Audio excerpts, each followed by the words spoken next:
Now we are going to study Introductory Microeconomics, Chapter 5, Theory of Demand, Part 1. Now in this part we are going to discussing about the concept of demand, and then after demand and the individual demand. Okay तो student इस part में, क्योंकि chapter 5 का पहला part है, first part है theory of demand, इसमें हम कॉन्सेप्ट ऑफ डिमांड के बारे में डिस्कस करेंगे कि ये डिमांड हमारे पास क्या है, what is the meaning of demand. In general terms में हम ये कह सकते हैं कि डिमांड का मतलब केवल आप समझ लीजिए कि एक इच्छा हो सकती है, डिजायर जिसे आप कह सकते हैं, जनरल टर्म में कहते हैं, किसी भी चीज को चाहना कहते हैं, या उसकी डिजायर कहना, किसी की वांट करना, ये जनरल टर्म में हम इसे क्या बोलते हैं, डिमांड बोलते हैं। बट इन इकोनॉमिक्स, अगर हम इकोनॉमिक्स में हम बात करें तो ये डिमांड नहीं होती है। डिमांड का मतलब एक तरह से आप समझ लीजिए कि इफेक्टिव डिमांड। इफेक्टिव डिमांड अगर मीन्स हम कहें कि वो डिमांड जो कि आपकी पूरी तरह से किसी भी चीज को कंप्लीट करती हो, तो वो हमारे पास क्या होगी, डिमांड होगी। तो डिमांड को हम उसके जो कंपोनेंट हैं उनके बेस पर हम समझ सकते हैं कि किस तरह से डिमांड जो है वो कंप्लीट आती है। एक एग्जांपल के थ्रू भी हम समझ सकते हैं कि डिमांड जो है वो किस तरह से वर्क करती है, या कैसे आपके पास वो डिमांड आपके पास आ जाएगी। देखिए, अगर हम एग्जांपल के तौर पर लें तो कोई भी डिजायर, कोई भी इच्छा जिसे हम चाहते हैं, अगर वो आपने परचेज नहीं की तो वो डिमांड नहीं होगी। ओके, तो यहां हम बात करते हैं डिमांड की। तो डिमांड के अंदर जो कंपोनेंट हैं उन कंपोनेंट का कंप्लीट होना बहुत जरूरी है। If the component of demand is completed then the demand, अगर उसके कंपोनेंट पूरे नहीं होते हैं तो डिमांड नहीं होती। हम एक एग्जांपल के लिए ले सकते हैं कि डिमांड के तौर पर हम मान लीजिए एग्जांपल से सपोज कर लेते हैं कि एक पर्सन है, एक व्यक्ति है, वो क्या कर रहा है कि मार्केट में जा रहा है, नहीं कि वो मार्केट से निकल रहा है। ए पर्सन है, हम ए का नाम ले लेते हैं। ए पर्सन जो है वो क्या कर रहा है कि मार्केट से निकल रहा है। तभी उसने देखा एक शॉप पर, उसने देखा जो गारमेंट्स की शॉप है उस पर उसे एक टी शर्ट जो है वो दिखी। अब टी शर्ट, उसका कलर, उसका डिजाइन, वो सब उसे अच्छा लगा, तो उसकी इच्छा हुई कि इसे हम खरीदें। मतलब यहाँ पर वांट्स उसकी क्रिएट हो गई, उसकी इच्छा हुई, डिजायर जिसे बोलते हैं, कि यहाँ पर पहला जो कंपोनेंट आता है जिसे बोलते हैं डिजायर ऑफ अ कमोडिटी, या demand for the desire for the commodity, कि जो कमोडिटी है उसकी इच्छा उसे हुई, उसे अच्छी लगी, तो उसने सोचा कि ये टी शर्ट उसके पास अच्छी है, मतलब होनी चाहिए। तो ये सोच करके वो टी शर्ट जो है वो परचेज करेगा, इसलिए वो उस गारमेंट की शॉप पर जाता है। और जाने के बाद वो कहता है कि भाई ये जो टी शर्ट है ये कितने की है, मतलब जो उसकी परचेजिंग पावर जिसे हम बोलते हैं, कि उसे वो चेक करने के लिए पूछता है कि भाई ये जो टी शर्ट है वो कितने की है। तो शॉपकीपर उसे बताता है कि 800 रुपए की है, 800 रुपीज। 800 रुपीज सुनकर वो पर्सन क्या करता है, चुपचाप शॉप से उतर जाता है। अब वो क्यों उतर गया? सीधा सा मीन है कि वो इसलिए उतर गया कि जो उसकी डिजायर थी उस शर्ट को खरीदने की, डिजायर तो उसके पास थी, इच्छा थी, लेकिन जब उसने वो रेट मालूम किए तो रेट उसके पास जो उसने 800 बताए वो उसकी पॉकेट में नहीं थे। तो इसका मीन क्या हुआ कि उसे खरीदने की कैपेसिटी उसके पास नहीं थी। तो यहां पर जो है ये दूसरा कंपोनेंट आ जाता है जिसे हम बोलते हैं क्या, परचेजिंग पावर। कि उसके पास जो थी परचेजिंग जो है, सफिशिएंट परचेजिंग जो पावर है वो उसके पास नहीं। 800 रुपये उसने कहे, 800 रुपये उसके पॉकेट में नहीं है, उसका कौन से में? तो सीधी सी बात है कि वो अपने उस डिजायर को पूरा नहीं कर सकता, कि जो उसकी डिजायर थी उसको फुलफिल करने के लिए जो 800 रुपीज चाहिए वो उसके पास नहीं है, इसलिए वो शॉप से उतर गया। ओके, तो यहां डिमांड नहीं, क्यों? क्योंकि डिजायर थी लेकिन परचेजिंग पावर नहीं थी, इसलिए वो उतर गया। खैर, नेक्स्ट टाइम वो जब वहां से निकला, उसके दिमाग में था, तो इसलिए उसने क्या काम किया कि अब उसने जो है अपने घर से निकलने से पहले अपनी पॉकेट में उसने 2000 रुपये डाले और अब वो उसी मार्केट से निकला और वो शर्ट उसे फिर दिखाई दी। नेचुरली है कि शर्ट से दिखाई दी तो उसके मन में फिर से कोई इच्छा हुई कि वो शर्ट जो है उसके पास होनी चाहिए, अच्छी लग रही, उसे सेटिस्फैक्शन मिलेगा उसे। तो वो फिर जो है क्या करता है, शॉप पर नीचे जाता है और फिर शॉप पर जाने के बाद जो शॉपकीपर फिर पूछता है कि भाई शर्ट कितने की? उसे वही जवाब मिलता है 800 रुपये की। अब 800 रुपये की शर्ट को सुनने के बाद उसने सोचा और सोचने के बाद वो फिर से दुकान के नीचे उतर गया। शर्ट नहीं खरीदी। अब क्यों उतर गया? अब वो क्यों उतर गया? पहली बात तो उसके पास इसलिए उतर गया था कि उसके पास परचेजिंग पावर नहीं थी, सफिशिएंट परचेजिंग पावर नहीं थी। 500 थे उसके पास, सफिशिएंट नहीं थे। 800 उसने बताए थे, उसके पास नहीं थे, वो पहली बार उतर गया। लेकिन अब क्यों उतर गया? अब वो शर्ट खरीद सकता था क्योंकि उसके पास 2000 पॉकेट में है। तो वो अब क्यों उतर गया? तो इसके पीछे एक ही लॉजिक है कि वो जो पर्सन है वो अपने पास कैश को रखना ज्यादा प्रीफर करता है।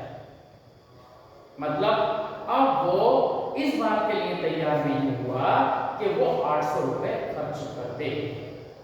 विलिंगनेस टू स्पेंड ये उसके बस में नहीं है। उसने सोचा 800 रुपए है मेरे पास, बहुत शर्ट है, उनसे काम निकालूं। मतलब जो उसकी डिजायर थी वो स्ट्रॉन्ग नहीं। तो पहले हमारे पास जो इस तरह से हम बात करते हैं कि ये जो हमारे पास जो 3 चीजें अलग अलग हुई कि डिजायर का होना, ये डिमांड का पहला आपके पास कंपोनेंट है। फिर उसके पीछे सफिशिएंट परचेजिंग पावर का होना बहुत जरूरी है। अगर वो नहीं है तो नहीं हो सकती डिमांड पूरी।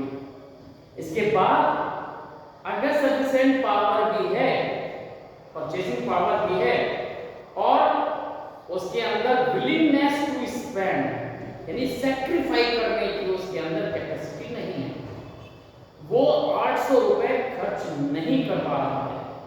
क्यों? क्योंकि वो जो कैश है उसे रखना अपने पास प्रीफर करता है।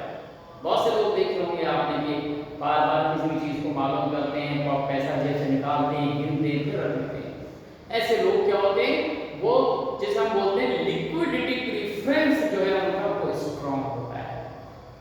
पैसे को अपने पास कैश में रखना जो है उनकी एक हैबिट होती है, वो उसे नहीं छोड़ पाते हैं। इसी वजह से वो परचेजिंग नहीं कर पाए। उनके अंदर जो विलिंगनेस टू स्पेंड खर्च करने की जो पावर है, क्षमता है, वो नहीं है। इसलिए वो जो पैसा है वो 800 रुपया वो खर्च नहीं कर सका पर्सन, इसलिए डिमांड पूरी नहीं हुई। तो यहाँ हम कहते हैं कि जो डिमांड के जो कंपोनेंट हैं अगर वो कंप्लीट नहीं होते हैं डिमांड नहीं होती है।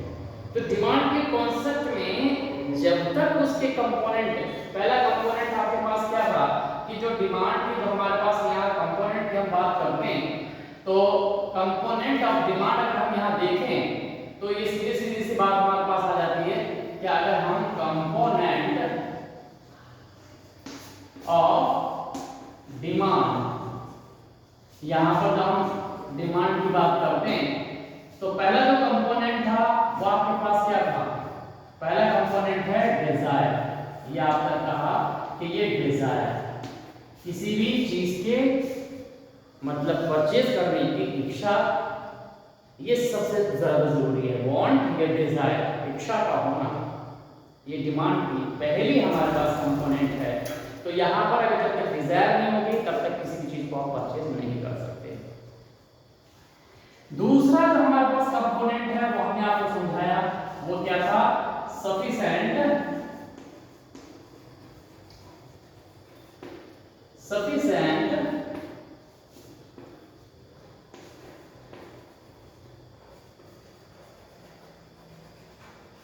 परचेजिंग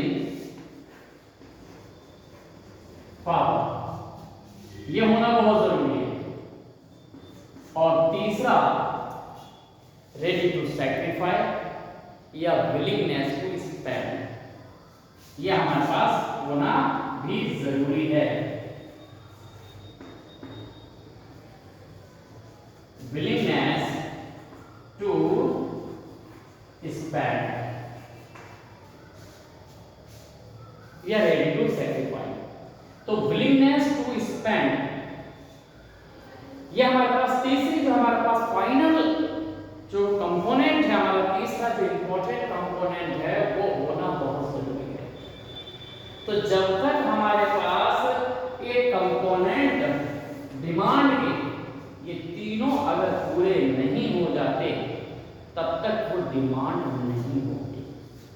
तो डिमांड का मतलब है कि if the component of demand completed then the demand okay should be known, तब हमें उसे समझना चाहिए कि वो डिमांड है। तो ये जो कॉन्सेप्ट आपके पास डिमांड का हमने कहा कि इसके अंदर जो डिमांड है वो तब तक पूरी नहीं होगी तब तक ये तीन जो हमारे पास फैक्टर्स कह सकते हो आप इसे, लेकिन हम इसे कंपोनेंट के नाम से जानते हैं कि ये तीनों अगर पूरे नहीं होते हैं तो वो हमारे पास क्या है, वो डिमांड नहीं होगी।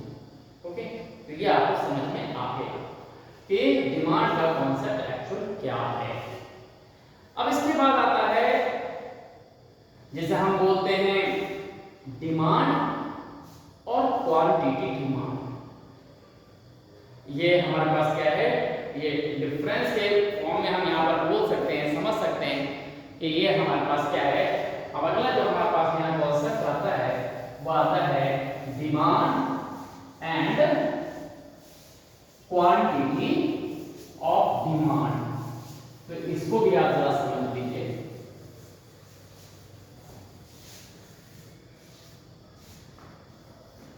तो जरा हम बात करते हैं यहाँ पर कि जो हमारे पास डिमांड, पहला हमारे पास यहाँ पर लिखा डिमांड एंड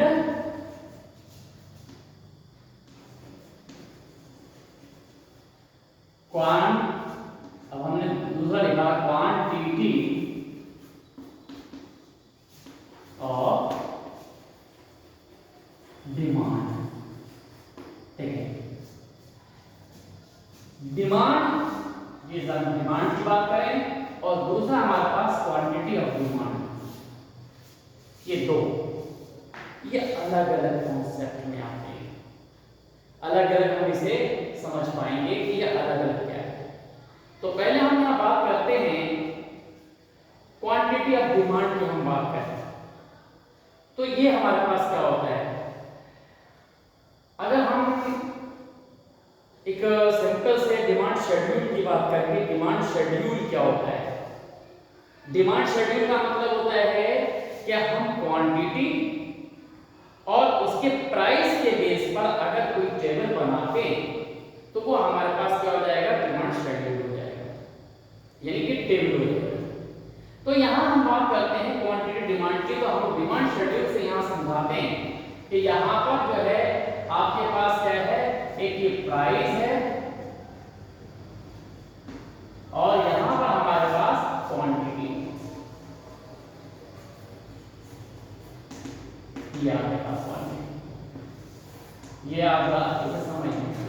तो ज्यादा प्रेजेंटेशन का मतलब होता है कि if we show the price and quantity of a commodity in a table that is a demand schedule. तो यहां पर आप देखें कि प्राइस है, मान लीजिए कि ये प्राइस है 10 रुपए, तो एक जो यहां पर जो क्वांटिटी है वो क्वांटिटी कितनी खरीदी जा रही है, मान लीजिए कि 20 के बराबर ये क्वांटिटी खरीदी जा रही है, 20 यानी कि जो आपके पास आर्टिकल है वो 20 खरीदी जा रही है। ओके, अब अगर प्राइस गिर जाती है, थोड़ी सी कम हो जाती है, नहीं यहाँ 8 हो गए, तो 8 पर क्या होता है, ये डिमांड जो है आपसे थोड़ी सी बढ़ जाती है। यहाँ पर 6 पर आप देखें तो ये 30 हो जाती है, और यहाँ पर अगर 4 पर देखें तो यहाँ मान लेते हैं ये 40 हो जाए। ये सही तो मीन ये कि आप यहाँ देख रहे हैं कि ये इनवर्स रिलेशन हो जाता है इनके बीच में, कि प्राइस अगर आपके पास गिर रहा है तो क्वांटिटी थोड़ी सी बढ़ जाती है। लेकिन आप यहाँ बात कर रहे थे क्वांटिटी डिमांड, तो क्वांटिटी डिमांड का मीनिंग क्या है? क्वांटिटी डिमांड का मतलब है कि किसी पर्टिकुलर प्राइस पर जो क्वांटिटी परचेज की जा रही है उसे हम बोल देते हैं क्वांटिटी डिमांड। फॉर एग्जाम्पल कि यहां मान लीजिए कि ये 6 रुपीज है, अगर प्राइस 6 रुपीज है तो इस आर्टिकल की जो क्वांटिटी है वो 30 खरीदी जा रही है, यानी कि 30 जो है वो आर्टिकल खरीदी जा रही है। तो पर्टिकुलर प्राइस पर जो भी क्वांटिटी खरीदी जाती है हम उसे बोल देते हैं क्वांटिटी ऑफ डिमांड। ओके, तो क्वांटिटी डिमांड का मतलब है कि the quantity of an article at a particular price. तो पर्टिकुलर प्राइस के ऊपर, यानी जो इंडिविजुअल सिंगल हमारे पास प्राइसेस रहते हैं उन पर जो भी आप क्वांटिटी खरीदते हैं वो क्वांटिटी डिमांड कहलाती है। जैसे कि 10 रुपीस के ऊपर 20 खरीदी जा रही है तो ये क्या हो गया, क्वांटिटी डिमांड। अगर ये 6 रुपीस पर 30 खरीदी जा रही है तो इसका मतलब है क्वांटिटी डिमांड। अगर ये 4 रुपीस पे 40 खरीदी जा रही है तो क्वांटिटी डिमांड। तो ये सब हमारे पास क्या है, पर्टिकुलर प्राइसेस के ऊपर, अलग अलग प्राइसेस के ऊपर अगर हम यहाँ देखते हैं तो पर्टिकुलर प्राइसेस पे जो भी क्वांटिटी खरीदी जाती है उसे हम क्वांटिटी डिमांड कहते हैं। क्लियर? लेकिन फिर दूसरा हमारे पास आता है डिमांड। ये डिमांड क्या है? तो डिमांड भी हम इसी लेवल से समझ सकते हैं। डिमांड का मतलब है कि डिफरेंट प्राइसेस पे जो क्वांटिटी खरीदी गई हैं वो सब मिलकर डिमांड कहलाते हैं। अगर हम डिमांड में कितनी हुई तो डिमांड का मतलब ये हुआ कि 10 रुपए पर ये 20, 8 पर ये 25, इन सबको अगर हम यहाँ ऐड कर देते हैं तो ये सब मिलकर हमारे पास क्या हो जाएगा, यानी कि इस प्राइस पर ये आपके पास क्वांटिटी, इस प्राइस पर ये क्वांटिटी, इस पर ये क्वांटिटी, इस पर ये क्वांटिटी। तो एट डिफरेंट प्राइसेस के डिफरेंट प्राइसेस पर जो टोटल क्वांटिटी आप परचेज करते हैं उसे हम डिमांड बोल देते हैं। तो यहाँ पर आपके पास देखिए ये डिफरेंट प्राइसेस हैं और इन पर ये सब क्वांटिटी खरीदी गई है। अगर इन सबको हम ऐड कर लें तो वो हमारे पास डिमांड आ जाती है। तो बहुत सिंपल सा हो गया कि क्वांटिटी डिमांड का मीन क्या हो गया कि the quantity at a particular price, और डिमांड का मतलब है the quantity at a different prices. तो डिफरेंट प्राइसेस के बेस पर हम बात यहाँ करते हैं कि ये आपके पास क्या हो जाता है, डिमांड या क्वांटिटी डिमांड। ये आपको समझ में आ गया। ओके, तो इस तरह से हमारे पास डिमांड एंड क्वांटिटी डिमांड का जो कॉन्सेप्ट है वो आपको क्लियर हो गया। अब इसके बाद हमारे पास आता है, इसी डिमांड की क्वांटिटी की हम बात करेंगे कि फिर हमारे पास आ जाएगा, जब नेक्स्ट आपके पास टाइम पर हम आगे आते हैं तो फिर आ जाएगा इंडिविजुअल डिमांड, और यहाँ हम बात कर सकते हैं मार्केट डिमांड, और यहाँ पर हम शेड्यूल की बात करेंगे। शेड्यूल का मतलब है एक जो हम शेड्यूल की बात करते हैं तो शेड्यूल क्या है कि it show the price and quantity in a table that is known as a schedule. तो इंडिविजुअल डिमांड शेड्यूल और मार्केट डिमांड शेड्यूल, इनकी हम बात करेंगे। तो ये हमारे पास क्या है, ये भी आप यहाँ पर जरा समझेंगे। ओके, तो ये आप जरा देख लीजिए कि यहाँ हमारे पास इंडिविजुअल डिमांड शेड्यूल और मार्केट डिमांड शेड्यूल, इसे भी आप जरा समझ लीजिए। तो यहाँ आपको क्वांटिटी डिमांड और जो आपके पास डिमांड था, इसमें डिफरेंस आपको समझ में आ गया। अब आपके पास आ जाता है इंडिविजुअल डिमांड शेड्यूल और मार्केट डिमांड शेड्यूल, ये आप जरा समझ लीजिए। देखिए हमारे पास क्या होगा, इंडिविजुअल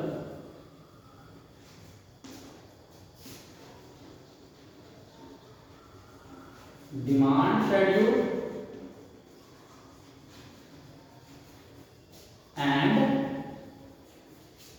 मार्केट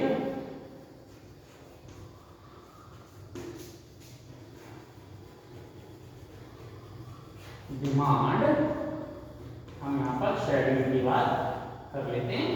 शेड्यूल, तो ये जो हमारे पास इंडिविजुअल डिमांड शेड्यूल और मार्केट डिमांड शेड्यूल, इन दोनों के अंदर हम यहां देखते हैं। देखिए इंडिविजुअल का मतलब होता है पर्टिकुलर। मार्केट के अंदर अगर हम यहां देखें कि lot of consumers are there, बहुत सारे कंज्यूमर हैं, लेकिन अगर हम इसमें पर्टिकुलर कंज्यूमर की बात करें, इंडिविजुअल कंज्यूमर की बात करें, तो वो हमारे पास इंडिविजुअल डिमांड शेड्यूल हो जाएगा। मतलब demand schedule for A consumer, demand schedule for B consumer, demand schedule for C consumer. जितने भी कंज्यूमर अलग अलग हम कंज्यूमर की बात करते हैं तो वो हमारे पास क्या हो जाएगा, वो इंडिविजुअल डिमांड शेड्यूल हो जाएगा। तो पहले हम यहाँ इंडिविजुअल डिमांड शेड्यूल की बात कर लेते हैं। तो ये इंडिविजुअल डिमांड शेड्यूल में हमारे पास क्या होगा कि अगर हम क्या करें, जो टेबलर प्रेजेंटेशन दिखाएं हम किसका, अलग अलग पर्सन का, तो वो हमारे पास आ जाएगा इंडिविजुअल डिमांड शेड्यूल। तो पहले हमारे पास फॉर ए, अगर हम यहाँ बात करते हैं किसके लिए, फॉर ए कंज्यूमर है, तो ए के लिए हमारे पास क्या होता है, ये देखिए हमारे पास ये डिमांड शेड्यूल इस तरह से बनेगा। ये देख लीजिए यहाँ पर आपके पास क्या है, यहाँ पर प्राइस आ जाएगा ये, और यहाँ पर आपके पास क्वांटिटी। हम क्वांटिटी को शॉर्ट में दिखाते हैं क्योंकि वाई से लिख देते हैं। ओके, तो ये आपके पास क्या आ जाएगा, हम यहाँ पर देखें 10 रुपीज, यहाँ पर क्या हो जाता है 8, यहाँ पर 6, यहाँ पर 4, यहाँ 2। हाँ, इतने प्राइसेस के ऊपर हम यहाँ देखते हैं। तो यहाँ हमारे पास क्या हो जाएगा, यहाँ मान लीजिए 30, यहाँ पर आपका ये 40, 50, 60 और ये 70। ये क्या है, किसी पर्टिकुलर ए के लिए ये डिमांड है कि अगर 10 रुपए है तो 30 आर्टिकल मिलता है, प्राइस अगर गिर के 8 रुपए हो जाए तो 40 रुपए लगता है, फिर अगर 6 हो जाए तो वो 50 करता है। यानी जैसे प्राइस गिरता रहता है वो क्वांटिटी को बढ़ाता रहता है। फॉर यहाँ पर देखें बी, अगर बी के लिए देखते हैं तो डिमांड शेड्यूल इस तरह से आपके पास आ जाएगा। ये आप देखिए इस तरह से आपके पास यहाँ आएगा। ये प्राइस, देखिए प्राइस तो वही है आपके पास 10, 8, 6, 4, 2। यहाँ क्वांटिटी, यहाँ पर देखिए किस तरह से है, क्वांटिटी हमारे पास किस तरह से है। यहाँ पर आप देखें तो ये आपके पास बी के लिए है, तो बी का लिए आपके पास 20, इस तरह से 25, यहाँ पर 30, यहाँ 35 और यहाँ पर 40। ये बी जो है वो इस तरह से क्वांटिटी को चेंज कर रहा है कि 10 पर 20 खरीद रहा है, 8 पर ये खरीद रहा है। ये क्या है, ये ए के लिए था, ये बी के लिए था। ऐसे ही हमारे पास क्या हो जाएगा, अगर हम यहाँ पर फॉर सी है तो सी के लिए आपके पास क्या होगा, ये देखिए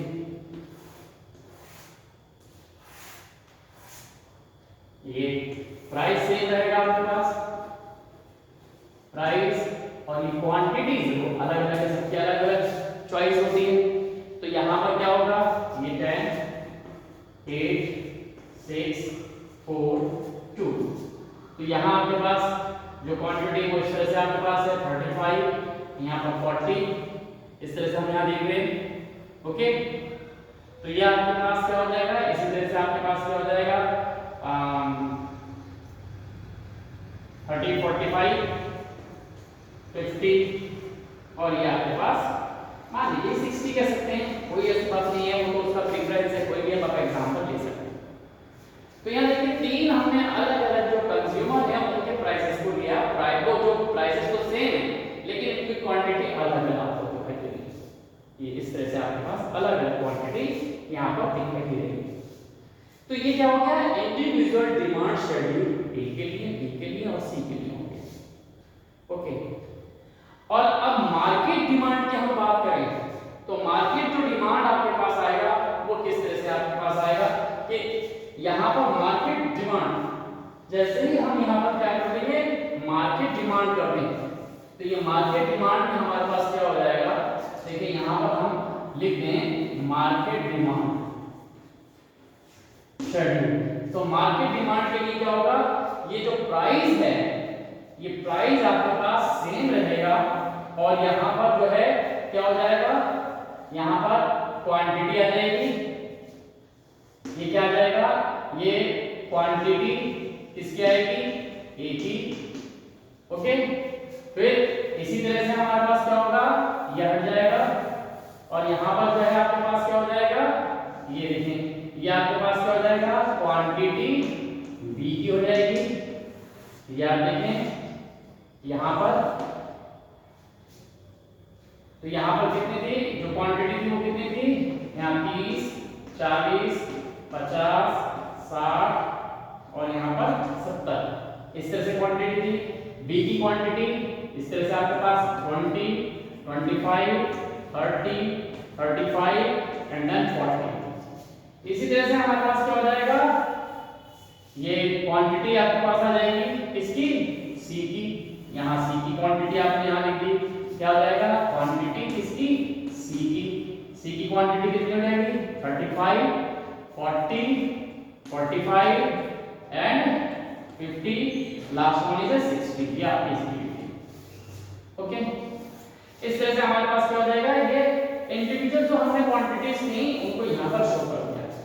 अब यहाँ पर जो हमें क्या शो करना है, मार्केट जो क्वांटिटी है जो आपके पास मार्केट, तो यहाँ पर मार्केट डिमांड क्या होगी, यहाँ आपके पास आ जाएगा मार्केट डिमांड। अब ये जो मार्केट डिमांड होगी वो क्या होगा, इन सब की क्वांटिटी को प्लस कर देंगे, इसकी ए की प्लस बी की प्लस सी प्लस रेस्ट जितनी भी हमारे पास क्वांटिटी होती है इन सबको हम क्या करते हैं, ऐड करते हैं। तो ये आपके पास क्या हो जाएगा, ये 30 प्लस 20 प्लस 35, यहाँ पर कितना हो जाएगा 40 प्लस 25 प्लस 40, यहाँ पर आपके पास 50 प्लस 30 प्लस 45, इन सब की क्वांटिटी को हम क्या करेंगे, ऐड कर देंगे। इस तरह से हमारे पास क्या हो जाएगा, ये सब आपके पास यहाँ पर ऐड हो जाएंगे, और ये लास्ट वाली में आपके पास क्या हो जाएगा, इस तरह से ये आप देख रहे हैं, ये प्लस 60। ये अगर हम यहाँ देखें तो ये आप देख रहे हैं कि यहाँ आपके पास इस तरह से ये जो आपका जो मार्केट क्वांटिटी है वो इस तरह से आपके पास यहाँ आ जाएगी। तो ये आप जरा देखें, इसे आपने यहाँ पर ऐड कर दिया, तो ये आपके पास कितना हो गया, यहाँ पर ये मार्केट जो क्वांटिटी आपके पास यहाँ से कितना हो जाएगा, इन दोनों को ऐड कर दिया 30 50 और ये 85, ये आपके पास 85 हो गया। इसी तरह से यहाँ पर आपके पास हो गया 80 40 80 और ये 105 हो गया। इस तरह से यहाँ आप देखें ये कितना हो जाएगा 80 125, इस तरह से हमारे पास क्या है, ये क्वांटिटी अलग दिख रही है, तो ये हमारे पास क्या हो 110 और ये 125, ये कितना हो जाएगा 145। 110 ये 145 और यहाँ पर आपके पास कितना हो जाएगा 70 170 100 और 170 लाइक दिस। तो ये हमारे पास जो है आपके पास क्या हो जाएगा मार्केट डिमांड शेड्यूल, इस तरह से आपके पास आ जाएगा। ओके, तो ये आपको समझ में आ गया। तो इस तरह से हमारे पास क्या हो जाएगा इंडिविजुअल डिमांड शेड्यूल और मार्केट डिमांड शेड्यूल में ये डिफरेंस आपका रहता है। ओके, जो आपको समझ में आ गया। इसके बाद हम इंडिविजुअल डिमांड कर्व और इंडिविजुअल डिमांड कर्व और